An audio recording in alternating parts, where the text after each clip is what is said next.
Hi everyone, my name is Elisa Valletta and I am the office manager for Tricked Out. So today we're going to be doing a training on harassment in the workplace.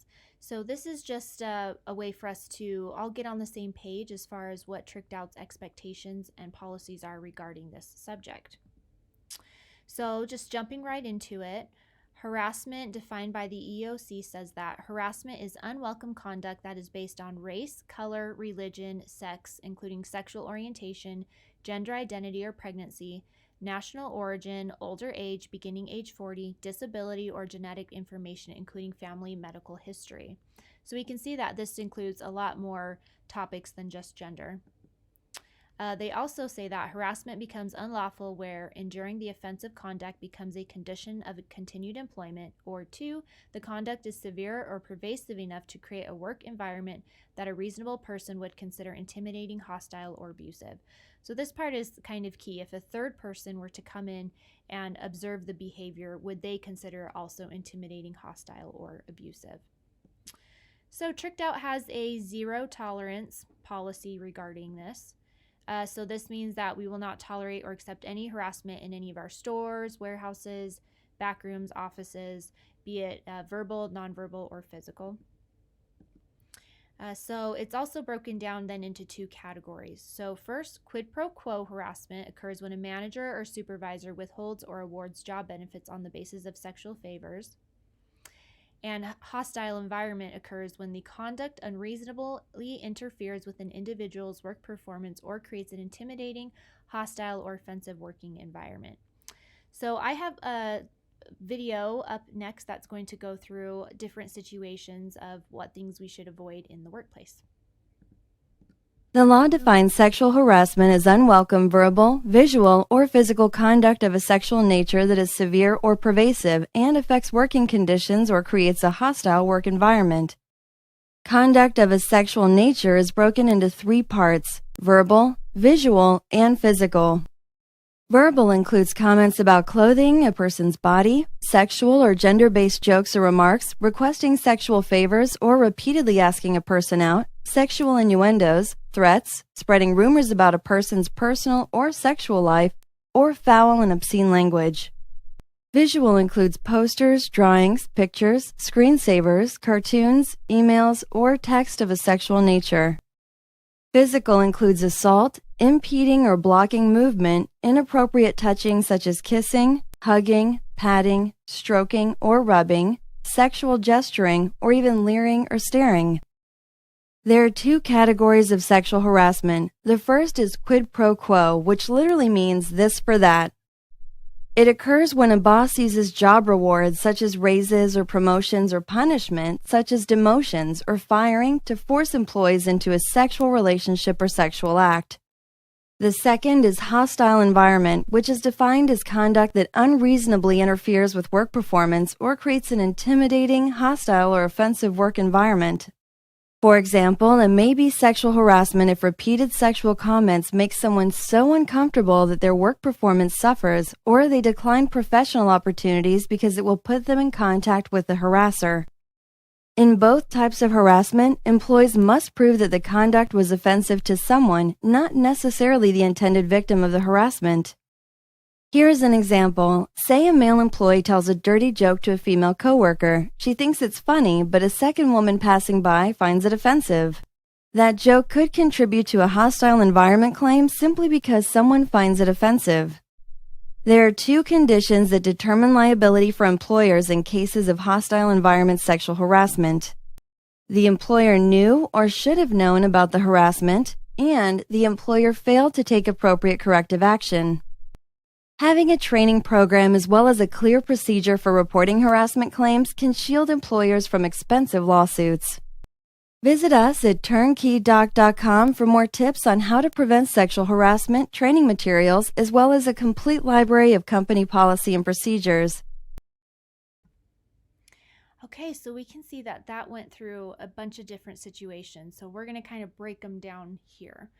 So some of the verbal situations then to avoid are to unwanted flirting, requests for dates, suggestive whistling, leering, or catcalls. Using crude or offensive language or making derogatory comments about a person's sexual orientation. Making jokes or comments about a person's physical attribute or inappropriate remarks or jokes about a woman's pregnancy. Gossiping or spreading rumors about sexual topics or engaging in sexual conversations that are overheard by others. Racist or other discriminatory behavior, including the use of slurs or other offensive terms.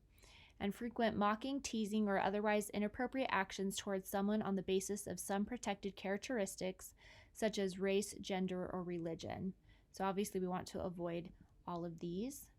Some nonverbal situations to avoid include long stares or sexually suggestive looks, looking a person up and down, blocking a person's path or following them, giving personal gifts, or making facial expressions such as winking or blowing kisses. Viewing or posting of sexual pictures, magazines, posters, videos, or images. Forwarding of inappropriate jokes or images via email, text, or other electronic means. And viewing sexually based websites at work. And then physical harassment situations to avoid are shoulder massages, hugging, back scratching, touching a person's clothing, hair, or body. And obviously, this doesn't include everything that could be considered harassment. So some of the steps to take if harassed would include first remaining professional and calm about it. Be direct with the harasser. Let the person know that you do not like the behavior and that the conduct is unwanted and unwelcome and you want it to stop immediately. And then go to your manager or supervisor and explain the circumstances. And then be sure to take with you dates, times, and specific occurrences if you have them. And you are also welcome to contact me or Jimmy to discuss the situation if you are more comfortable to do that. Okay, so how do we avoid these types of situations? What can we do to encourage and respect the workplace? So I have a video that we're going to watch next that gives us just some quick, easy ideas of what we can do to have a respectful workplace.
All right, so I like that video. It just had some quick ideas of what we can do every day.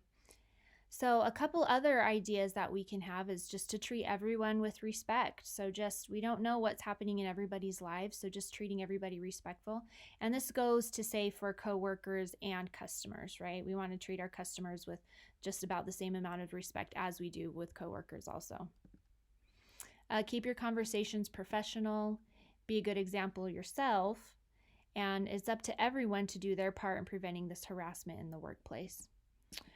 So we have our handbook that explains these different things that we've talked about today.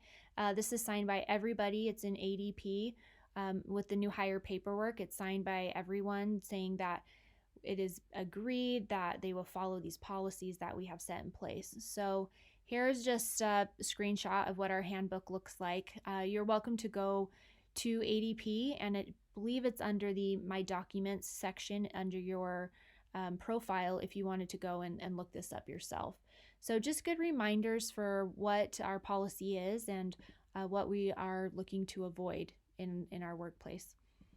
So I just wanted to wrap it up with that quote that was at the end of the video. We are not a team because we work together. We are a team because we respect, trust, and care for each other.